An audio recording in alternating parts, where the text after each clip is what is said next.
তুর পাহাড়ের উপর হজরত মুসা আলাইহিসসালামের সাথে মহান আল্লাহ তাআলার প্রায় কথোপকথন হতো। এমনই একটি দিন মুসা নবীর সাথে আল্লাহ তাআলার কথা হচ্ছিল। এই সময় হজরত মুসা আলাইহিসসালামের মনে কিছু প্রশ্ন জেগে উঠল। তখন হজরত মুসা আলাইহিসসালাম মহান আল্লাহ তাআলাকে 4টে প্রশ্ন করলেন, যার উত্তর মহান আল্লাহ তাআলা মুসা নবীকে দিয়েছেন। সর্বপ্রথম সেখানে গিয়ে মুসা আলাইহিসসালাম আল্লাহ তাআলাকে প্রশ্ন করেন, হে আল্লাহ, আপনি কত যত্ন করে মানুষকে বানিয়েছেন, তাহলে কেনই বা আবার তাদেরকে মৃত্যু দেন? তখন আল্লাহ তাআলা মুসা আলাইহিসসালামকে ফসল ফলানোর আদেশ দিলেন। হজরত মুসা আলাইহিসসালাম আল্লাহর নির্দেশ মতো তাই করলেন। তিনি প্রচুর পরিমাণে গম উৎপাদন করলেন। কিছুদিন পর যখন ফসল পেকে গেল, তখন তিনি ফসল থেকে দানা বের করলেন এবং খোসা আলাদা করলেন। তখন আল্লাহ তাআলা হজরত মুসা আলাইহিসসালামকে জিজ্ঞাসা করলেন, হে মুসা, তুমি নিজ হাতে ফসল ফলালে, তাহলে আবার নিজ হাতে ফসল কেন কেটে ফেলেছ? আর ফসল যখন কেটেই ফেলেছ, তাহলে এই ফসলের খোসা আলাদা কেন করেছ? তখন জবাবে হজরত মুসা আলাইহিসসালাম বললেন, যদি ফসল খোসা থেকে আলাদা না করি, তাহলে তো আমি খেতে পারবো না।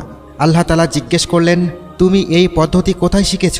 মুসা আলাইহিসসালাম বললেন, আপনার কাছ থেকে শিখেছি ইয়া আল্লাহ। আল্লাহ তাআলা বললেন, আমি তোমাদের যা শিখিয়েছি তা নিজে কেন ব্যবহার করব না? আমি মানুষ সৃষ্টি করেছি এবং মৃত্যু দিই, যাতে আমি বুঝতে পারি যে কার রূহ কেমন। এমন কথা শুনে হজরত মুসা আলাইহিসসালাম বললেন, রূহ কি সবার এক হয় না?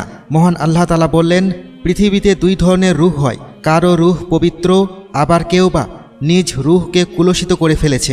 আর মৃত্যুর পর আমি এই রূহ দেখেই জান্নাত জাহান্নাম নির্ধারণ করব।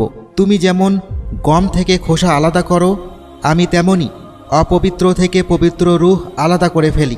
তুমি যেমন নির্ধারিত সময় পরে ফসল উত্তোলন করো, আমিও ঠিক তেমনি নির্ধারিত সময়ের পর রূহ থেকে দেহ আলাদা করে ফেলি। মৃত্যু তোমাদের কাছে কষ্টের কারণ হলেও এটি ন্যায়পরায়ণ আদম সন্তানের জন্য পুরস্কার পাবার একমাত্র মাধ্যম, আর নেককার ও বদকার লোকেদের প্রতিদান দেওয়ার জন্য একমাত্র মাধ্যম।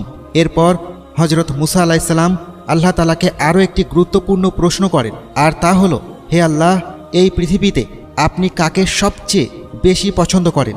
মহান আল্লাহ রাব্বুল আলামিন বললেন, আমি সেই ব্যক্তিকে সব থেকে বেশি পছন্দ করি যার হাতে ক্ষমতা থাকা সত্ত্বেও সে তার ক্ষমতাকে ব্যবহার করে না, সাথে সাথে প্রতিশোধ নেয় না এবং ধৈর্য ধারণ করে। কেননা এই একই গুণগুলো আমার মধ্যে রয়েছে। তোমরা যত পাপ করো, আমি যদি সাথে সাথে তার প্রতিশোধ নিতাম, তাহলে সারা পৃথিবীতে কোনো মানব সম্প্রদায় বেঁচে থাকবে না। তেমনি করে পৃথিবীতে এমন অনেক প্রভাবশালী ব্যক্তি আছে যারা সাথে সাথে প্রতিশোধ না নিয়ে অপেক্ষা করে। আমি পৃথিবীর বুকে সেই ব্যক্তিদের সব থেকে বেশি ভালোবাসি। হজরত মুসা আলাইহিসসালাম আরও জানতে চাইলেন, হে আল্লাহ, এই পৃথিবীতে সব থেকে জ্ঞানী ব্যক্তিকে? আল্লাহ তাআলা বললেন, যে ব্যক্তির জ্ঞান পিপাসা কখনো শেষ হয় না, আর যে ব্যক্তি তার অর্জিত জ্ঞান নিজের মধ্যে সীমাবদ্ধ না রেখে আল্লাহর সন্তুষ্টির জন্য তা মানুষের মধ্যে বিলিয়ে দেয়, সেই আমার কাছে শ্রেষ্ঠ জ্ঞানী। হজরত মুসা আলাইহিসসালাম আল্লাহর কাছে আরও জানতে চাইলেন, হে আল্লাহ, এই পৃথিবীতে সব থেকে ধনী ব্যক্তিকে? আল্লাহ তাআলা বললেন, এই পৃথিবীতে সেই ব্যক্তি সব থেকে ধনী যার নিজের কাছে যতটুকু আছে তা নিয়ে সন্তুষ্ট থাকে, অর্থাৎ আরও চাই করে হায় হতাশ না করে যতটুকু আছে ততটুকু নিয়ে আল্লাহর দরবারে সন্তুষ্টি কামনা করে। সেই ব্যক্তি সব থেকে ধনী। সুবহানাল্লাহ। এই কথাগুলো শোনার পর হজরত মুসা আলাইহিসসালাম আল্লাহর প্রতি কৃতজ্ঞতা আদায় করেন।